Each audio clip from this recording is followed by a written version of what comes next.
Set di Center for Digital Society Visipol UGM ada Mas Agung Nugraha. Selamat siang Mas Agung. Terima kasih luar biasa dan tentunya teman-teman media yang sudah hadir, ada beberapa rekan media yang sudah hadir. Ini terima kasih sekali juga sudah meluangkan waktunya hadir di Pojok Bulak Sumur. Dan untuk mengawali perjumpaan kita di pagi atau siang hari ini, mungkin kita akan dengarkan terlebih dahulu sedikit pengantar dari Koordinator Bidang Pemberitaan Bagian Humas dan Protokol Universitas Gadjah Mada. Kami undang beliau Saudara Satria Ardi Nugraha, SSMA, calon doktor. Monggo, kami silakan Bang Satria. Assalamualaikum warahmatullahi wabarakatuh. Terima kasih Mas Adit, selamat siang semuanya teman-teman, dua narasumber, Mas Agung, Mas Arga. Terima kasih sekali siang hari ini kita kumpul lagi di Pojok Bulak Sumur, acara bulanan yang dikemas oleh Humas Protokol UGM dengan mengetengahkan topik-topik yang menarik dan aktual tentu saja. Harapannya bisa disalurkan ke teman-teman media dan dipublikasikan secara luas. Untuk topik kali ini teman-teman kita akan berbincang seputar literasi digital, Mas Adit. Ya, literasi digital bagi pemilih pemula menghadapi pemilu 2024. Tanpa terasa ini pergantian tahun sudah menjelang ya, dari 2023 hingga 2024.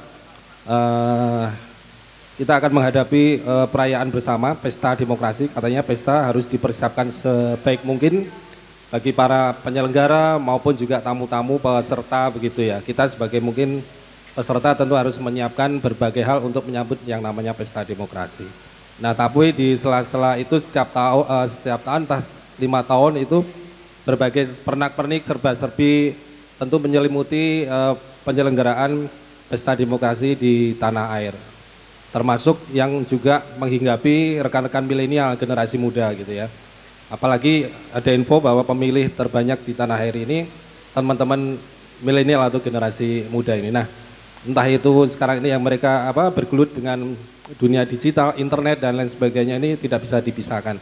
Banyak hal yang menerpa teman-teman generasi muda menjelang pemilu ini, misalnya soal hoax dan lain sebagainya. Nah, ini tentu jadi PR bersama kita di UGM, tentu ingin mengingatkan pada semua pihak, kepada masyarakat generasi muda bagaimana menyikapi pesta demokrasi ini secara bijaksana. Tadi saya sempat bincang-bincang dengan Mas Arga maupun Mas Agung bagaimana kalau kita yang disebut sebagai pemilih cerdas, misalnya bagaimana nanti bisa memilih calon-calon pemimpin masa depan yang memang bagus dan juga berkualitas tanpa kita diwarnai dengan serba-serbi hoax dan lain sebagainya. Nah, ini saya rasa tepat untuk kita ketengahkan siang hari ini Mas Adi dan juga teman-teman. Terima kasih dua narasumber sudah rawuh, sekali lagi Mas Arga, dosen dari CPP ya, Visipo, dan juga perwakilan dari Mas Agung Nugraha ini baru saja hadir di Jogja karena beliau baru ya, setelah kemarin di staf sus di Kominfo, manajer riset di CFDS Visipo UGM. Nanti tentu kebetulan dua narasumber kita ini juga masih muda-muda. Nah, ini tentu akan banyak berbagi pada kita bagaimana menyikapi pemilu 2024 secara bijak. Kami mohonkan izin dari para pimpinan Mas Agung dan juga Mas Arga karena kesibukan, mungkin ada tugas lain Bapak Ibu pimpinan termasuk Pak Sekretaris Universitas yang hari ini tidak bisa menemani kita siang hari ini karena ada tugas di Jakarta. Tidak lupa kami ucapkan terima kasih kepada seluruh tim pendukung, teman-teman Humas Protokol, TURT dan lain sebagainya, tidak bisa saya sebutkan satu persatu yang selalu setia setiap bulan menyelenggarakan acara ini, dan juga tentu kepada teman-teman media yang sudah hadir. Saya sebut ada dari Suara Merdeka, Mas Agung, Mas Lukas dari Harian Jogja, MNC TV, Mas Heru Oto dan Mas Haris dari Kompas. Terima kasih dan dengan mengucap basmalah, bismillahirrahmanirrahim, acara Pojok Bulak Sumur siang sore hari ini kita buka dan kita mulai. Terima kasih. Assalamualaikum warahmatullahi wabarakatuh. Siap, terima kasih Mas Satria, luar biasa pengantarnya. Dan untuk itu kami undang kedua narasumber, baik itu Mas Agung dan juga Mas Arga. Mohon berkenan untuk bisa bergabung di depan. Sudah siap kursi angkringan? Ya, kita ngobrol santai aja di sini. tema tadi sudah disampaikan oleh Mas Satria, sebenarnya pada prinsipnya kita sebagai generasi Z, ya kita mungkin usia-usia muda gitu ya. Muda itu mungkin ada klasifikasinya, mungkin usia 20 sampai maksimal 35 tahun begitu mungkin gambarannya ya.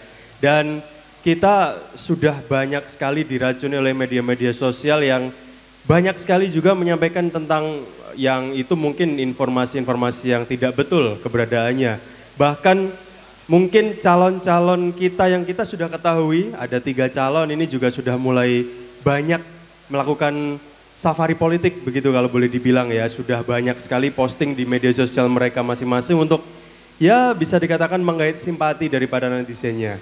Nah, kita tadi juga sudah disampaikan oleh Mas Satria sebagai pemilih muda, pemilih pemula atau Gen Z yang mungkin ada sekitar kurang lebih 30% dari mungkin seluruh penduduk di Indonesia ini mungkin bisa menjadi tolak ukur keberhasilan salah satu pesta demokrasi yang kita tunggu-tunggu, yang mungkin beberapa bulan lagi, tinggal menghitung bulan kita sudah akan menuju ke pesta demokrasi 5 tahunan. Untuk itu kita akan bahas tema dari keseluruhan akan kita rangkum menjadi satu dengan tajuk literasi digital bagi pemilih pemula untuk menghadapi pemilu tahun 2024. Nantinya tentunya teman-teman media dan juga teman-teman humas silakan apabila teman-teman mempunyai hal-hal yang sekiranya ingin ditanyakan kepada kedua narasumber kita, nanti silakan kami berikan waktu, kami berikan kesempatan dan tentunya silakan sampaikan pertanyaan kepada kedua narasumber. Nah ini saya pengen kenal lebih jauh dulu. Yang Mas Agung yang mana ini? Mas Agung, Mas Arga. Bang, yang staf sus Keminfo yang mana Bang? Mas Arga ya? Bukan oh, staf Agung. sus, Mas. Tim staf sus. Oh, tim staf sus. Ini berarti kemarin dapat Menkominfo baru? Sebelumnya. Oh iya, sebelumnya ya. Sama Wamen Kominfo baru. Ya. Data 300 lebih penduduk bocor itu katanya hoax. Atau gimana tanggapannya ini? Ya. Katanya itu nggak valid karena penduduk kita 270 juta itu. Ya, tapi ada juga info mengatakan bahwa itu juga ditambah jumlah penduduk yang sudah meninggal. Juga, ya, Pak. Jadi ada kurang lebih 100 juta penduduk lainnya mungkin bisa dikatakan mohon maaf sudah meninggal. Betul, mungkin, betul. Ya. Tapi ya kita perlu memang masih menunggu ya klarifikasi dari pemerintah. Walaupun mungkin selama ini kalau kita lihat juga kadang kok nggak yang jelas ya ininya, apakah ini memang benar-benar bocor atau enggak. Jadi ya mungkin pemerintah ada pandangan untuk menjaga kondusivitas, tapi ada baiknya juga bahwa perlu diklirkan secara terbuka kepada masyarakat biar kita benar-benar tahu kelemahan kebocoran data ini disebabkan oleh apa gitu Mas. Jadi ya ke depan kita bisa evaluasi untuk bareng-bareng juga lah, karena ya data sangat berharga ya. Berharga, betul sekali. Mungkin saya ingin lanjut bertanya ke jenengan Mas.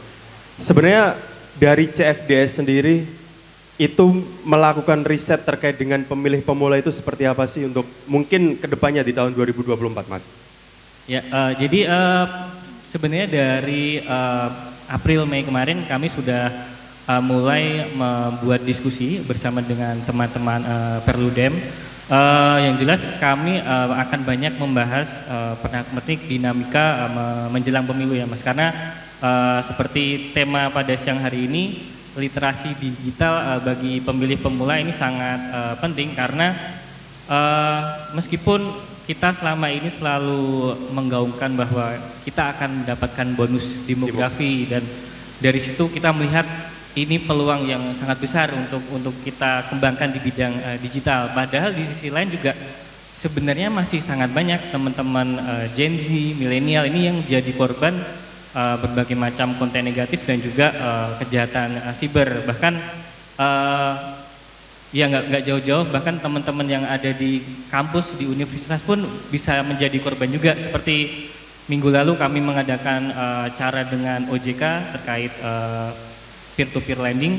Itu ada di salah satu kampus di Jawa Barat, itu ada ratusan mahasiswa yang terkena penipuan Mas. Jadi yang di tingkat mahasiswa aja masih bisa terkena penipuan, bagaimana yang tingkat di bawahnya dan mungkin literasinya kurang juga. Jadi selain mengadakan diskusi-diskusi tersebut, kami juga sedang membangun kerjasama dengan Kementerian Kominfo dan juga Dinas Kominfo Jogja. Jadi kami ingin mengadakan seperti roadshow ke kabupaten kota juga untuk memberikan pelatihan kepada teman-teman di kabupaten kota untuk setidaknya memberikan gimana sih mengenali hoax, gimana debunking hoax itu. Jadi kedepannya kita juga punya gerakan yang lebih inisiatif dari grassroots untuk menangkal hoax itu semua. Karena memang kalau kita lihat juga pemerintah sendiri pun pasti tidak bisa juga bekerja sendirian ya Mas, karena ratusan hoax pasti dihasilkan di tiap bulannya, bahkan nanti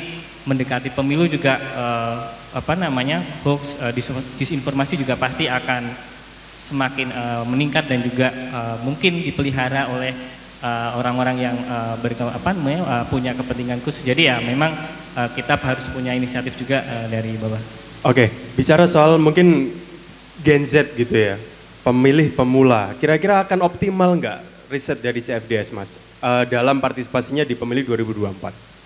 Ya, kalau untuk riset khusus kami masih memetakan ya Mas bagaimana ini konfigurasi ke depan. Tapi kalau kita lihat juga ya terkait peluang atau potensi ke depannya juga kemarin di Mei itu Litbang Kompas juga sudah sempat bikin satu survei ya, dan hasilnya juga cukup cukup mungkin mengagetkan juga untuk beberapa pihak ya, karena memang dari hasil tersebut Gen Z yang umurnya 17 sampai 26 tahun itu ketika ditanya kira-kira ada preferensi memilih siapa antara Prabowo, Ganjar dan juga Anies, itu sekitar 32% mereka memilih Pak Prabowo.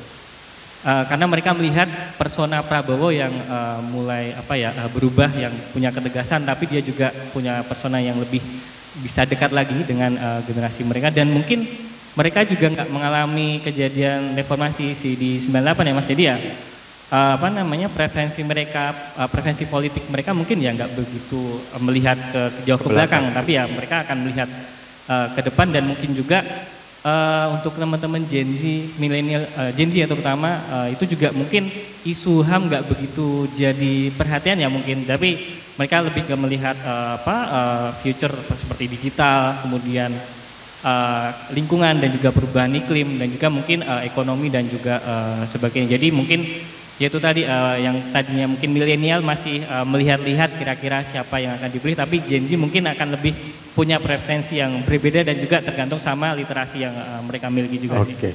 Oke, ini menarik sebetulnya. Ini saya ingin ke Pak Arga dulu nih, dosen di Departemen Politik Pemerintahan. Mas saja. Oh Mas, mohon maaf. Iya, saya juga masih Mas. Iya. Mas Arga, kalau ini kekhawatiran sudah muncul Mas, ya mungkin ada polarisasi lah, entah itu mungkin nanti akan ada banyak sekali perpecahan dan lain sebagainya. Tapi ada nggak yang lebih ditakutkan dari hal yang mungkin sudah saya sampaikan, yang sekiranya akan terjadi di pemilu 2024? Oke, terima kasih Mas Adit ya. Betul. Saya ini kalau sama Mas Adit kayak diwawancarai di Kick Andy gitu. Waduh. Pertanyaannya tuh tajam. Wah. Terus bikin saya... Settingan itu Mas? Oh ya, settingan ya. Saya dengar forumnya santai malah Mas Adit. Oh ya, ini santai, bacanya santai, cuma nyampeinnya aja yang kaku ini ya. Iya, terima kasih Mas Adit. Jadi terkait dengan isu yang kemudian menjadi urgent di pemilu 2024, kalau kalkulasi sejauh ini kita melihat perilaku partai politik dan kandidat itu masih mengarah kepada isu-isu tentang identitas. Jadi isu itu akan tetap dibawa, dan isu-isu terkait dengan programatik politik itu kemudian, atau politik yang mengedepankan kepada program kerja itu kemudian tersingkirkan.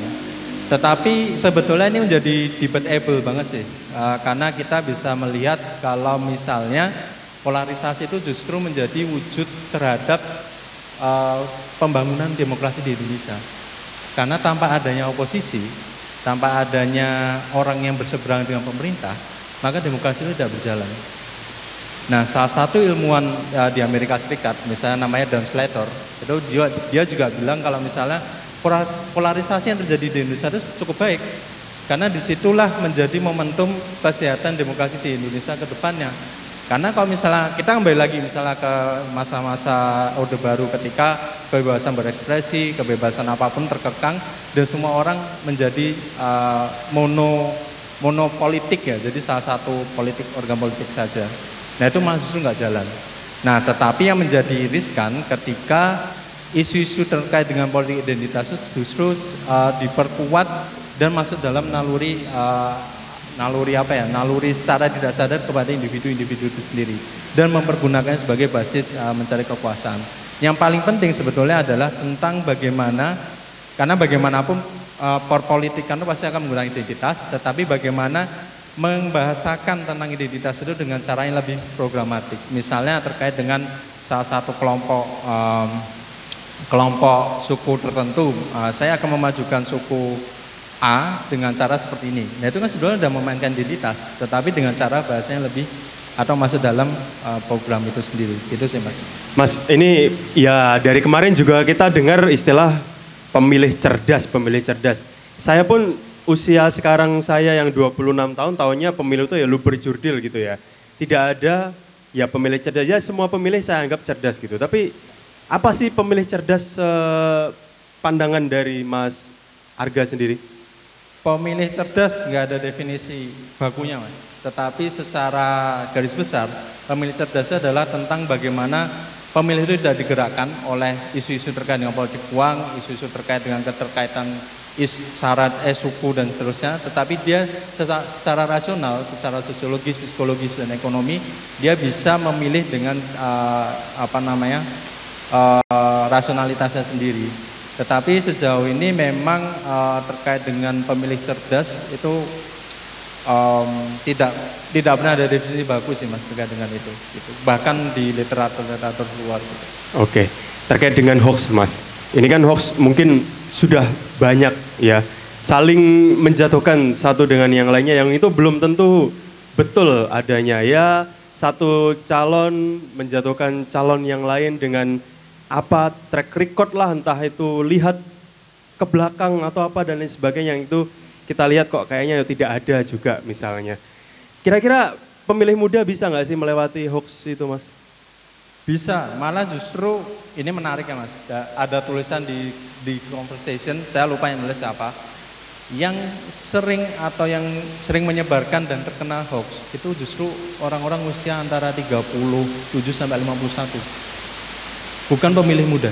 Grup keluarga berarti ya ini ya? Betul sekali. Oh iya itu bisa dikasih highlight grup keluarga sebenarnya. Nah itu pertama. Yang kedua adalah yang sering menyebarkan hoax, mohon maaf, perempuan Mas. Itu yang sering banget, saya nggak tahu kenapa ya kemudian itu hasilnya bisa keluar seperti itu, tetapi dari kalkulasi tulisan itu dia mengatakan perempuan yang sering menyebarkan hoax. Dan salah satu media sosial yang digunakan adalah WhatsApp. Ya udah itu salah satu yang udah paling itu. Jadi hoax berdebaran di situ, yang kemudian ya bagaimana kemudian lembaga penyelenggara pemilu, Bawaslu terutama ya dalam melakukan itu. Karena logikanya gini, pelanggaran atau ruang digital itu bergerak secara 24 jam. Sedangkan Bawaslu nggak mungkin bekerja selama 24 jam. Betul. Nah, selama ini kita belum menemukan atau bahkan lembaga penyelenggara pemilu manapun itu belum menemukan bagaimana cara menangkal hoax yang bertebaran di sosial media. Karena bagaimanapun ada keterbatasan jam kerja, keterbatasan gapean, dan seterusnya. Nah, salah satu mekanisme yang sebetulnya bisa dilakukan adalah membangun yang namanya atau memanfaatkan namanya AI dan seterusnya gitu. Jadi ada laman yang kemudian bisa mendeteksi ini hoax atau bukan. Tetapi jika itu hack teknologi, salah satu mekanisme yang bisa dimanfaatkan adalah cara partisipasi dari masyarakat. Karena di Bawaslu itu sudah mengembangkan yang namanya Gowaslu, sebuah aplikasi yang mengundang dari publik untuk kemudian berpartisipasi aktif dalam melihat isu-isu terkait dengan hoax dan seterusnya. Tapi kalau pakai AI, misalnya AI dibangun oleh salah satu kubu nih yang ternyata itu ya nge-search apapun tentang kubu yang satu ternyata itu tidak benar, itu bisa terjadi juga dong? Sangat mungkin terjadi Mas. Jadi pertarungan AI bisa terjadi juga ya? Sangat mungkin terjadi. Karena ada salah satu konsep namanya imaginaries of technology. Kedepannya sekitar nggak tahu 40-50 tahun lagi, kalkulasi atas itu akan hadir. Wah, sebenarnya ngeri tapi ya kita perlu bahas juga tentang ini. Nanti saya akan nyambung ke Mas Agung lagi. Mungkin saya berikan kesempatan untuk teman-teman media yang hadir di sini. Ada beberapa media yang sudah hadir. Dari Kompas TV ada Mas Mika juga di sini. Selamat datang Mas Mika. Dan juga teman-teman yang lainnya. Silakan kalau mau bertanya, boleh sekali kita berikan kesempatan kepada kedua narasumber. Baik dari peneliti CFDS, Center for Digital Society, maupun dari dosen di Departemen Politik dan Pemerintahan. Silakan teman-teman media, apabila ada dari penjelasan yang sudah disampaikan. Ada? Saya hitung 3, 2, 1, oke belum ada. Saya pancing dulu ke pertanyaan berikutnya. Ini saya ke Mas Agung terlebih dahulu. Mas Agung, ada nggak sih, tadi kan tidak ada penjelasan atau istilahnya apa ya, deskripsi bakunya mengenai pemilih cerdas. Tapi ada nggak sih sekolah khusus atau mungkin pendidikan khusus biar adalah pemilih yang cerdas nantinya gitu? Kalau sejauh pengetahuan saya sih mungkin nggak yang spesifik tentang pemilih cerdas ya Mas, tapi lebih ke ya mungkin maksudnya ke politik ya. Politik, tapi kalau literasi lebih ke pendidikan literasi mungkin itu akan lebih masuk ya jalurnya, karena memang literasi, terutama literasi digital ini kan lebih meluas ya Mas ininya, dan untuk skop pemilu ini kita mungkin akan spesifikkan terkait topik-topik yang terkait dengan pemilu. Jadi ya menurut saya pribadi sih ya pemilih cerdas dia mesti bisa menavigasikan dirinya sendiri terutama di ruang digital untuk menangkal info-info hoax ataupun disinformasi yang mungkin dari sekarang sudah mulai bermunculan juga di berbagai media sosial sih Mas, dan dia juga bisa kemudian mengedukasi keluarganya ataupun kemudian teman-temannya untuk ya keep on the same track untuk untuk menjadi pemilih yang cerdas juga. Pandangan Mas Agung sendiri, berapa keilmuan yang harus kiranya dipahami? Mungkin politik oke, satu. Kira ada lagi nggak ilmu-ilmu lain yang sekiranya pemilu 2024 ini wajib disiapkan juga biar kita bisa facing itu dengan baik? Saya rasa sih semua keilmuan pasti akan ada andil yang ini ya Mas, cuma mungkin memang signifikansinya yang berbeda-beda. Mungkin selain itu juga ya teman-teman di ilmu komputer, kemudian di jurusan IT itu juga sangat berpotensi juga untuk mungkin kemudian juga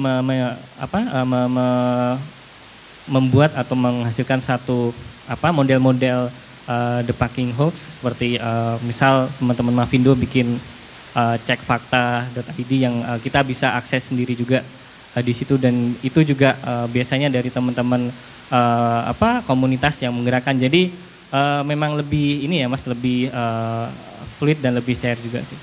Oke, terima kasih sekali Mas Agung. Nanti kita berikan kesempatan untuk teman-teman media bertanya. Mungkin kita rehat sejenak untuk sesi pertama ini, untuk termin pertama. Mungkin Reva, boleh satu lagu dulu Pak untuk mencairkan suasana kita di siang hari ini. Karena diskusinya mengenai literasi digital menuju politik 2024. Kayaknya perlu banyak refreshing Pak ya. Jadi tema kita panas, mungkin pembicara juga perlu istirahat. Sebelum nanti termin kedua ini atau segmen kedua ini, mungkin saya akan memberikan waktu kepada teman-teman media yang akan bertanya kepada kedua narasumber kita yang hadir di tempat ini bersama kita. Ada? Ya ini teman-teman media ada banyak ya, ada Harian Jogja, ada Suara Merdeka, ada Antara, ada Kompas TV. Lalu ada mana lagi Bang Satria tadi? Oh ada Medcom, ada Mas Ardi, Media Indonesia, dan juga teman-teman lainnya. Ini terima kasih sekali sudah hadir. Monggo, saya berikan waktu kesempatan untuk bertanya. Ada? Mas Ardi? Cantik banget sih Mas. Oke, ada lagi teman-teman? Oh silakan. Ya, silakan Mas Arga dulu dari Suara Merdeka Mas Arga. Oke, terima kasih Pak siapa namanya? Agung. Pak Agung atas pertanyaannya. Terkait dengan apakah ada relevansinya atau tidak, kemarin 2 bulan yang lalu kita melakukan analisis big data Pak. Analisis big data salah satu, ada 4 isu yang kita elaborasi. Yang pertama tentang seleksi komisioner KPU dan Bawaslu. kemudian saya lupa 2 yang lain, tapi ada 1 terkait dengan penundaan pemilu. Nah, perbincangan terkait dengan penundaan pemilu yang muncul di ranah pemberitaan dan juga di Twitter, nyatanya itu tidak ada korelasi sama sekali dengan kesiapan Bawaslu. Karena perbincangan yang muncul justru dari akun-akun, tanda kutip, akun-akun buzzer. Jadi kita habis ngelihat ada salah satu akun, saya lupa @ apa gitu, kita coba telisik dengan Twitter kita masing-masing. Ketika kita buka, jumlah followingnya banyak, followersnya dikit, dan terakhir tweet itu pun nggak aktif dalam beberapa waktu belakangan.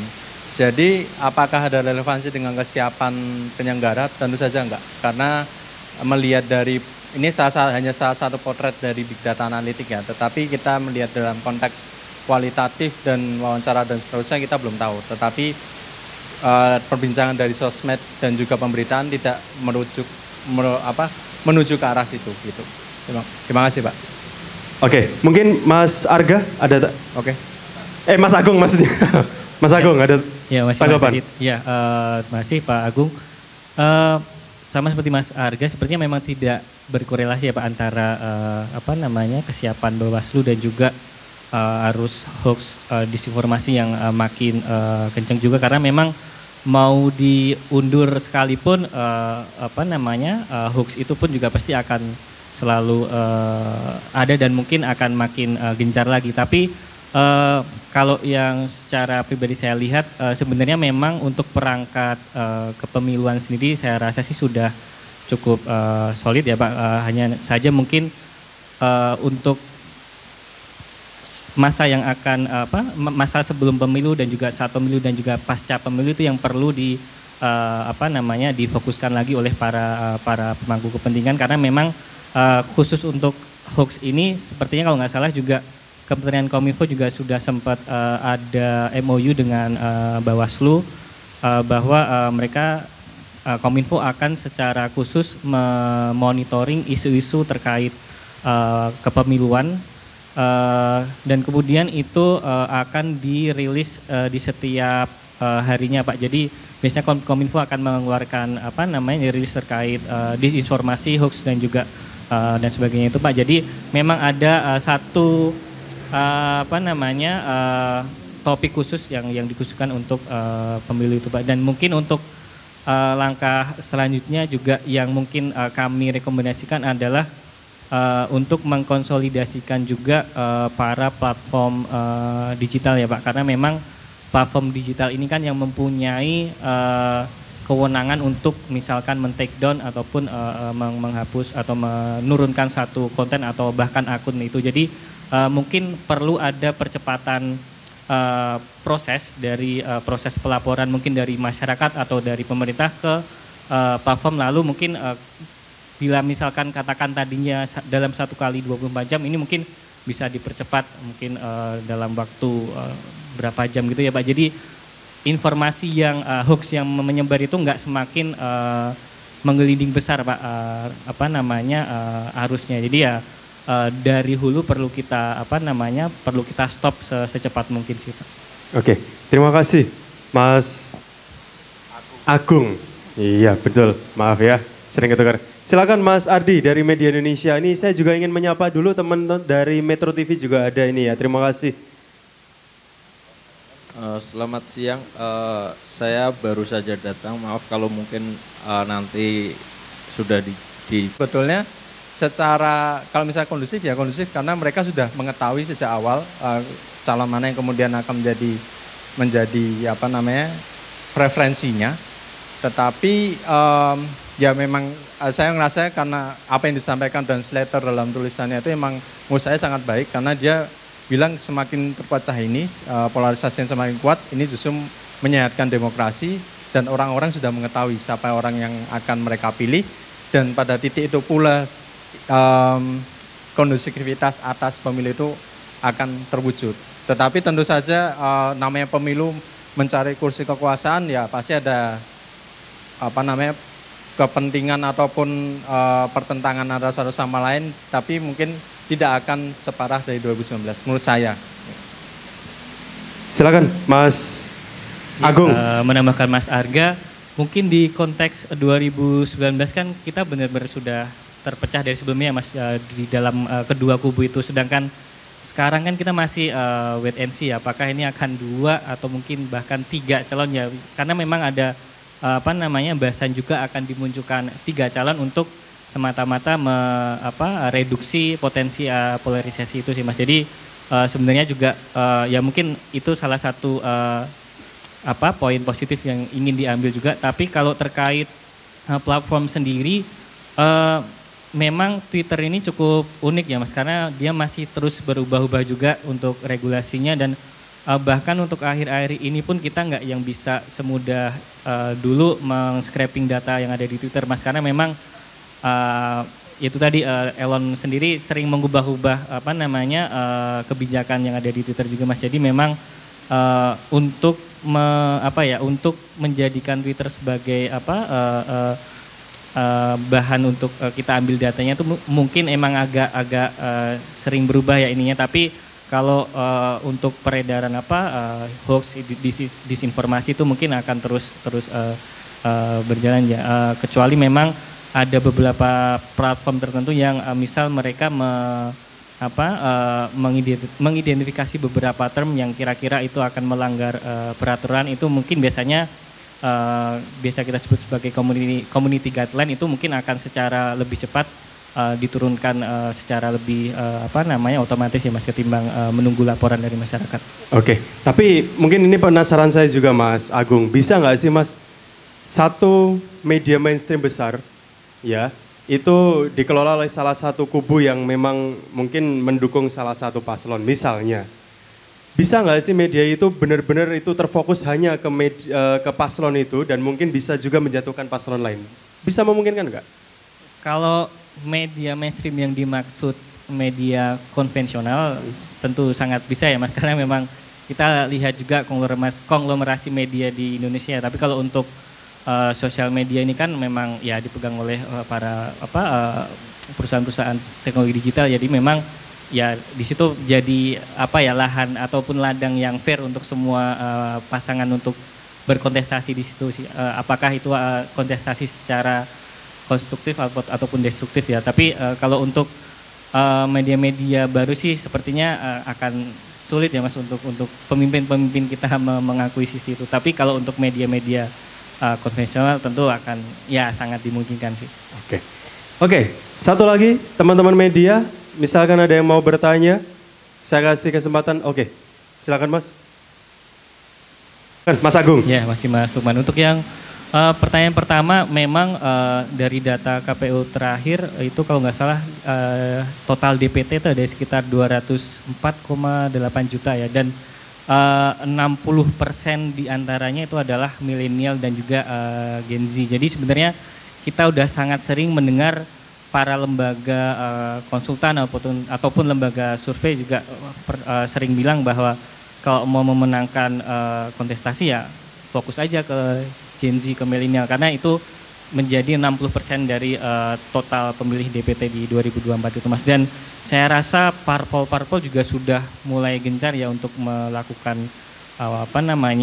engagement melalui media-media sosial, karena memang media sosial masih jadi media yang dirujuk oleh teman-teman Gen Z dan juga milenial untuk mereka memperkaya informasi dan juga wawasan terkait para calon-calonnya ini. Dan saya rasa juga mungkin itu jadi perubahan Mas, karena memang dulu kalau lembaga survei atau lembaga konsultan parpol atau politik kan biasanya hanya akan melihat angka-angka secara real di darat ya. Jadi kayak ya dia benar-benar turun ke lapangan memberikan rekomendasi kepada para calon-calon ini seperti apa strateginya. Sedangkan sekarang di era media sosial ini mereka juga sekaligus menjadi media sosial campaigner juga yang mereka berikan rekomendasi kepada para calon-calon parpol dan juga calon-calon pemimpin ini untuk mengeksplorasi penggunaan media sosial sih untuk pemilu ke depan. Jadi itu juga menjadi arah baru juga terkait para lembaga-lembaga ini memberikan masukan dan juga arahan kepada klien-klien mereka sih. Mungkin itu ya yang dari saya. Oke, silakan Mas Arga tanggapannya. Ya, terima kasih Mas Lukman.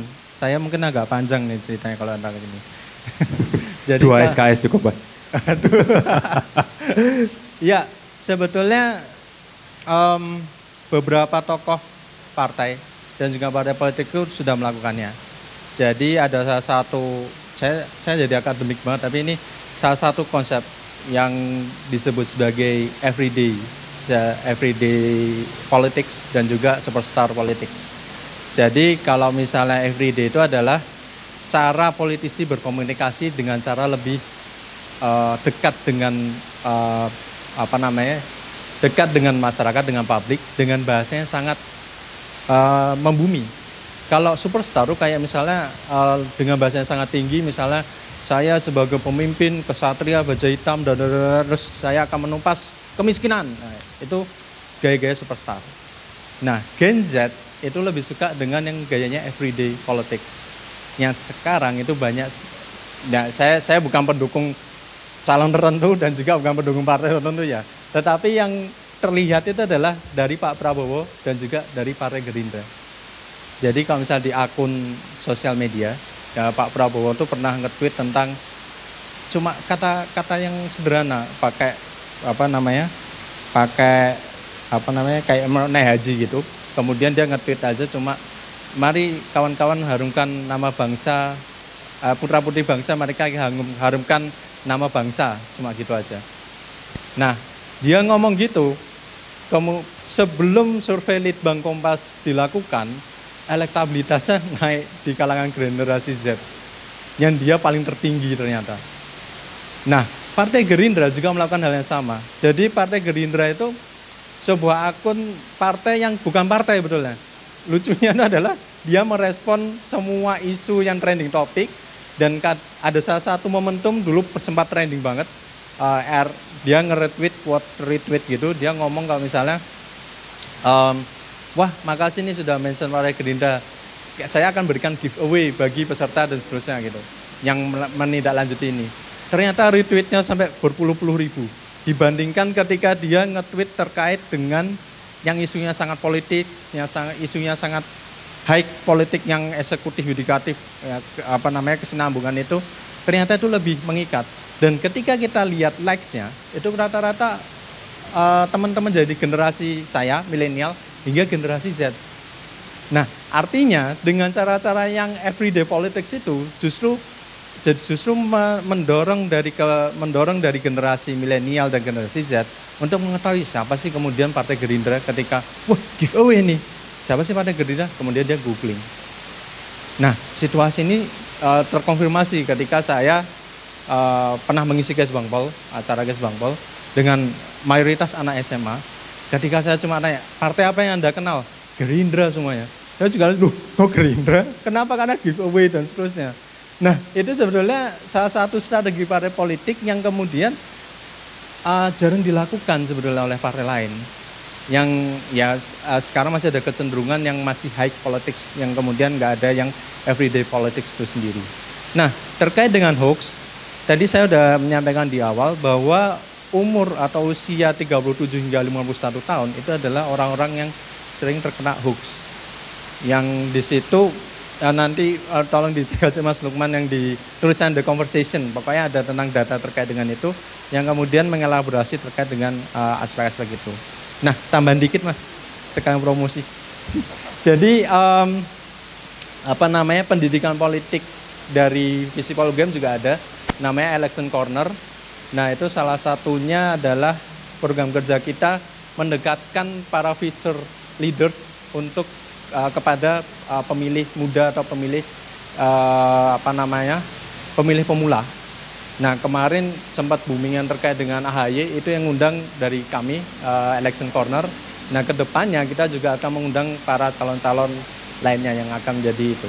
Nah, ini adalah salah satu ladang pendidikan politik yang kita juga lakukan di Visipol UGM di bawah naungan Election Corner dengan cara-cara offline, tidak hanya secara digital. Gitu sih Mas, terima kasih. Oke, terima kasih. Ini akhirnya kita tahu kemarin AHY datang ke Visipol, kemarin aja, baru aja hari Kamis ya Mas ya. Itu dari DPP Visipol UGM. Satu lagi pertanyaan, kita masih punya waktu, silakan teman-teman media yang hadir di sini, mungkin dari Metro TV, silakan mungkin ada pertanyaan. Ada Pak? Coba sekarang. Atau kalau dulu menurut Mas Resmanda, itu awake dhewe iki kudune gawe tim kanggo bedah caleg. Caleg rupane apa sing wajib dipilih kaya apa yang tidak perlu dipilih seperti apa. Nah, Visipo mampukah membuat semacam itu? Katakan membedah caleg seluruh DIY hanya nggak usah yang jauh-jauh Indonesia. Caleg dari PDI dari ini yang mau ke DPR itu kualitasnya seperti ini, kekayaannya seperti ini. Kemudian yang kemarin itu yang maju seperti ini selama 5 tahun, pertambahan kekayaannya seperti ini, kualitasnya seperti ini. Pernahkah Anda memperhitungkan kualitas-kualitas mereka? Terima kasih. Nah, ini patut diapresiasi, sebuah masukan dan tantangan juga kepada teman-teman Visipol. Mungkin ada tanggapan dulu, Mas Arga. Alhamdulillah saya baru dosen baru, jadi belum sampai ke situ. Bersembunyi di balik dosen baru ya. Sejauh ini kita pernah melakukannya, tetapi nggak secara menyeluruh. Tapi kita membongkar partai politik dengan riset yang kita sesuai financing politics. Jadi membongkar pembiayaan partai politik terhadap kandidat itu seperti apa, pola-polanya dan seterusnya. Tetapi ide bagus juga, jadi saya kepikiran tadi. Karena sejauh ini kita belum melakukan riset untuk membongkar secara menyeluruh ya tentang caleg-caleg yang ada di di DIY ini sendiri. Tapi ya mungkin itu menjadi catatan buat saya sih untuk mengembangkan. Karena ya saya belum bisa banyak berbicara karena bukan pimpinan, walaupun ini ada pimpinan ya. Ini sebetulnya tulis saja pemuda UGM. Terima kasih Pak atas sarannya. Ya tapi setidaknya mungkin Mas Arga besok bisa ngusulin ke senior-seniornya mungkin ya. Pak ini kita dapat masukan dari rekan media nih dari acara ini misalnya. Mungkin kita tidak lagi membedah atau kita mengkritisi tentang pemilih atau pemilih pemula atau mungkin yang akan mencoblos. Tapi kita coba bedah masing-masing kandidat atau mungkin kita bedah parpolnya. Bahkan kita bedah juga untuk apa ya mungkin strategi kampanyenya kalau bisa mungkin nanti bisa diusulkan juga begitu Mas Arga. Iya sepakat. Sepakat. Tanggapan Mas Agung? Mungkin menambahkan saja ya Mas. Sebenarnya Pak di 2019 kalau salah itu juga Visipol sempat mengundang juga beberapa calon meskipun mungkin di levelnya di nasional ya Pak. Tapi tentu ide yang sangat menarik Pak. Jadi nanti pasti akan kami sampaikan ke pihak dekanat untuk merealisasikan apakah mungkin nanti bentuknya lebih ke kita buat satu web yang berisi seluruh daftar calon anggota dewan itu juga sangat bisa juga dimungkinkan juga. Jadi nanti kita bedah di situ kira-kira ini programnya apa aja, terus kemudian tingkat LHKPN kekayaannya seperti apa ya Pak ya. Jadi benar-benar kita bedah semua sisi publiknya dan juga kemarin juga sebenarnya sempat akan kita undang juga calon-calon lain Pak, tapi memang belajar dari pemilu sebelumnya calon-calon ini masih pada saling melihat Pak, karena memang kebetulan kan banyak juga yang calon ini dari UGM ya Pak, jadi mereka masih melihat ini kira-kira yang sana udah datang belum, terus yang kita nunggu dulu ya yang sana datang, karena memang ada kecenderungan kalau di UGM ini nanti akan dirujak Pak, akan ditanya secara mendetail dan mungkin di pengalaman beberapa politisi sebelumnya mungkin itu bukan satu pengalaman yang menyenangkan ya Pak, tapi tentu ini jadi satu masukan yang sangat berharga untuk kami sih Pak. Mas, ini pertanyaan terakhir dan mungkin juga penutup nantinya. Sebelum saya minta masing-masing memberikan closing statement. Tadi disampaikan mungkin bagus ya, semua calon mungkin rata-rata dari UGM. Kalau semisal bisa nggak terjadi all UGM final nantinya? Menurut CFDS, kira-kira gimana?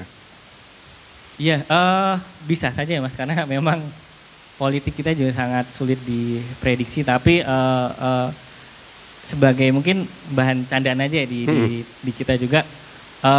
Minggu lalu waktu ada acara dengan teman-teman yang kebetulan narasumbernya dari UI, itu kita sempat ngobrol kok ini bisa ya calon-calon ini dari UGM. Dan kita flashback kayak UGM ini memang lebih filosofis. Jadi dulu kita jadi mahasiswa ini sering banget Mas nongkrong di angkringan lah, di kafe lah, di kampus lah. Kita ngomongin negara kayak ini negara gimana ya besok ya, ini bentuk pemilu atau demokrasi ke depan gimana ya. Jadi benar-benar kita ngelihat filosofi ke depan itu seperti apa, dan itu yang mungkin nggak ada di teman-teman UI atau mungkin ITB yang mereka lebih ke ilmu-ilmu yang lebih ke sifat yang lebih ke praktikal, Mas. Jadi itu juga satu hal yang menarik juga, karena kemudian ada alumni kami juga yang bekerja kebetulan di HRD juga. Beliau melakukan satu assessment kepada semua lulusan itu, dan di UGM ini cenderungnya dia lebih ke menjadi inovator dan juga menjadi evaluator. Jadi bukan menjadi eksekutornya. Jadi memang untuk secara pemikiran, secara filosofi itu mungkin kita lebih terdepan ya, dan bisa jadi itu mengapa kemudian muncul calon-calon ini dari teman-teman yang tadinya di UGM sih. Oke. Terakhir, mau tanya Mas Mika, oke. Saya apresiasi semangatnya dari Kompas TV, silakan. Mas. Pertanyaannya sulit ya, mikir dulu nih. Iya, boleh. Mau tanya dosen senior dulu, mungkin boleh telepon misalnya. Apa ini mic-nya sampai situ kan? Enggak sampai.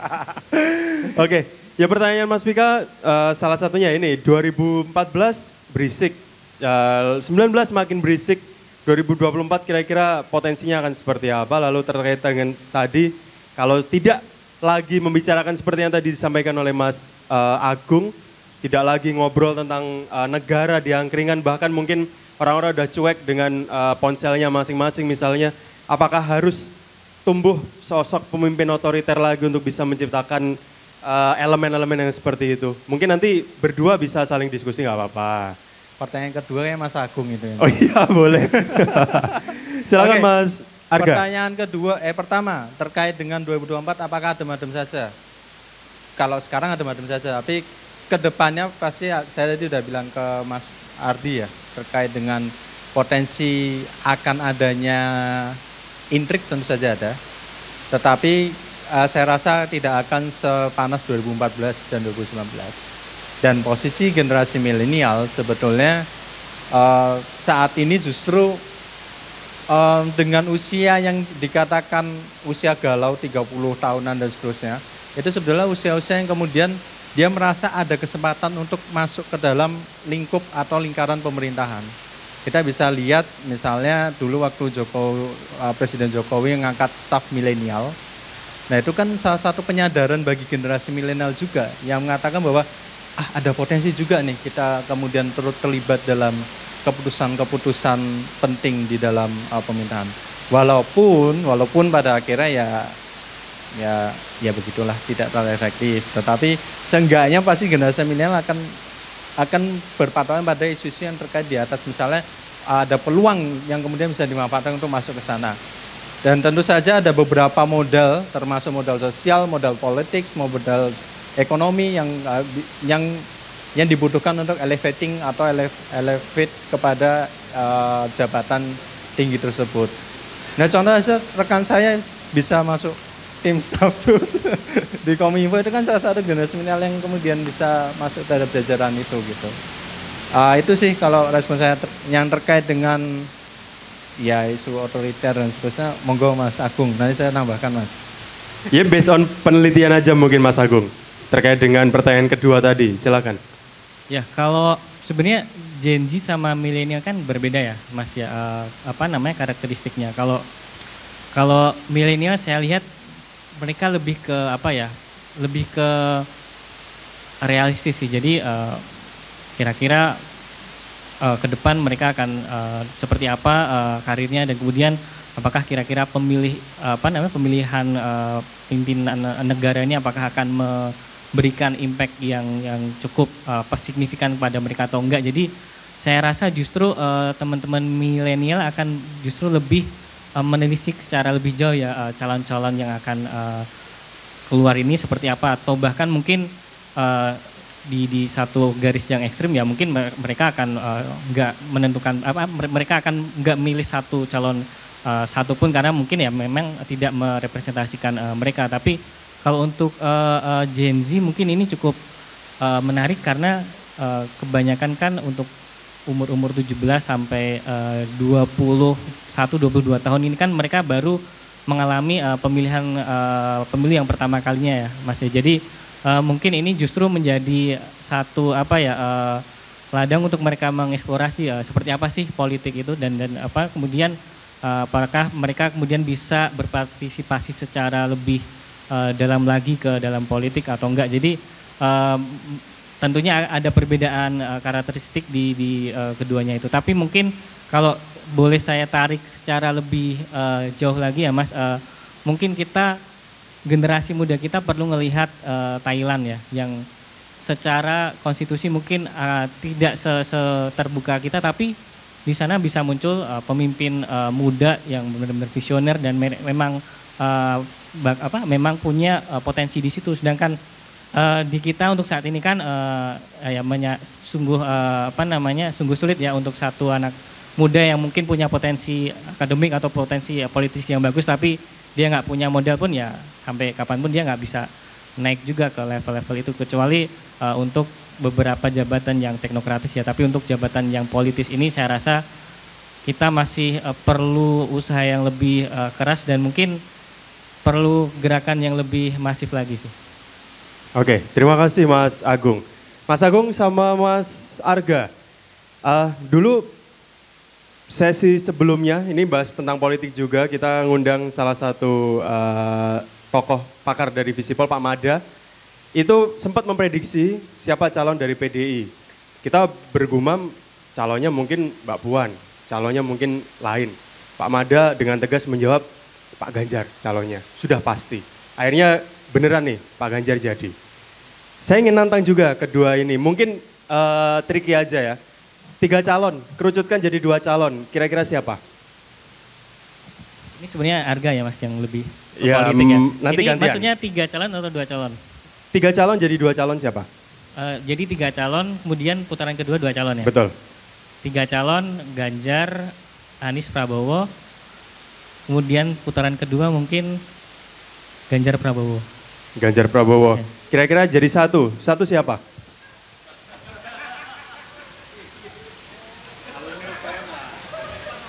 Ya, alumni UGM lah. Alumni UGM, oke. 1 periode atau 2 periode?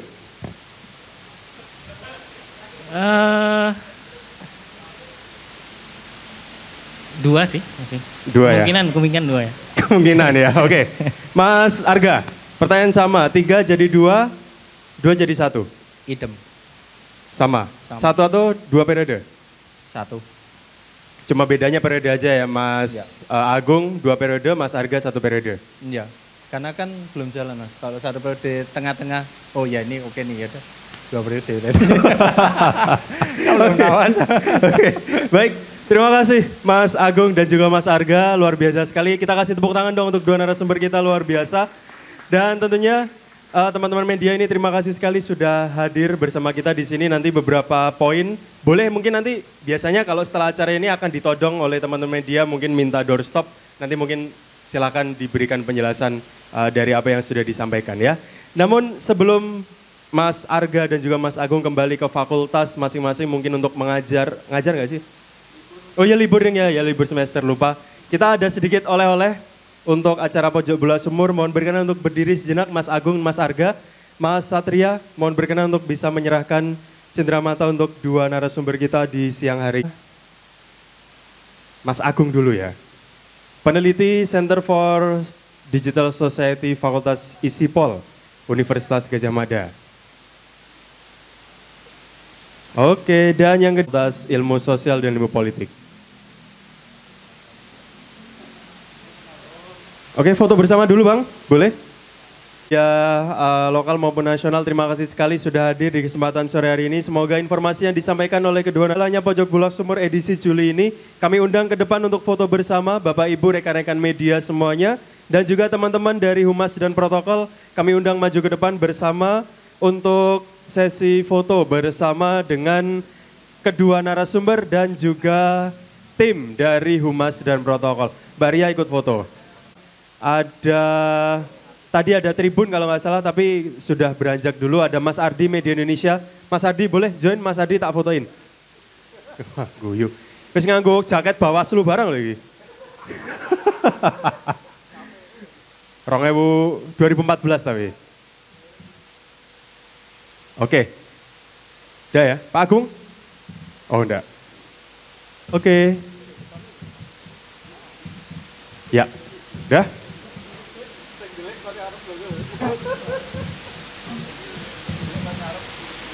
Oke, 3, 2, 1.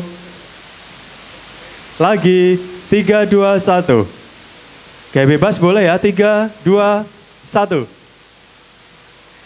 Oke, terima kasih teman-teman semuanya, dan untuk menutup perjumpaan kita di Pojok Bulak Sumur edisi bulan Juli ini, mungkin penampilan Reva untuk closing di sore hari ini, Fa.